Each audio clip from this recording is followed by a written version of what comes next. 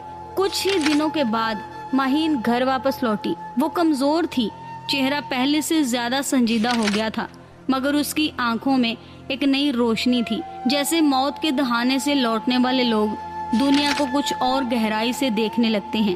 سلیم اسے دیکھتا تو بار بار رو پڑتا، اس کے ہاتھ چومتا، اس کے سر پر دھم کرتا اور ہر بار مونگا کو اپنے قریب بلا کر کہتا، تو جانور نہیں، تو اللہ کی بھیجی ہوئی رحمت ہے۔ اس نے طے کیا کہ اب کبھی سانپ اور نیولے کا تماشا نہ دکھائے گا، مگر ماہین نے اپنے نرم مگر مضبوط لہجے میں کہا، بابا رزق حلال میں عیب نہیں ہے، عیب نیت کے زہر میں ہے۔ جانوروں سے محبت کر کے کمایا گیا لقمہ گناہ سے کمائی گئی دولت سے کہیں بہتر ہے۔ یہ سن کر سلیم کی آنکھوں میں فخر بھر آیا۔ اس نے سانپ کو جنگل میں چھوڑ دیا، مونگا کا پنجرہ ہمیشہ کے لیے کھول دیا اور اسے صحن کا آزاد محافظ بنا دیا۔ اب مونگا سلاخوں کے پیچھے نہیں رہتا تھا، وہ ماہین کے قدموں کے پاس گھومتا، رات کو دروازے پر پہرا دیتا اور کبھی کبھی خاموشی سے قبرستان کی سمت دیکھتا رہتا، جیسے اسے وہ رات آج بھی یاد ہو۔ اس واقعے کے بعد گاؤں میں ایک بات مثال بن گئی کہ بعض اوقات رشتے خون سے نہیں وفا سے بنتے ہیں۔ بعض اوقات ماں کہلانے والی عورت بھیڑیا نکلتی ہے اور پنجرے میں بند جانور فرشتہ ثابت ہوتا ہے۔ بعض اوقات انسان چہرہ لے کر بھی درندہ ہوتا ہے اور جانور دانت رکھ کر بھی محسن۔ لوگ اپنے بچوں کو یہ قصہ سناتے اور کہتے کہ لالچ انسان کو اندھا کر دیتا ہے، بدعمالی گھر کو قبرستان بنا دیتی ہے، مگر سچی محبت چاہے وہ کسی بے زبان دل میں ہو، موت کے منہ سے زندگی کو چھین کر لا سکتی ہے۔